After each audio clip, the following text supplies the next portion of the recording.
Really stinky. People always ask if my dog's friendly, and I always tell them no. Then they ask, is she gonna bite me? And I tell them no, worse.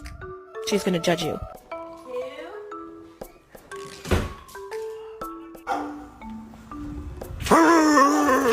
2.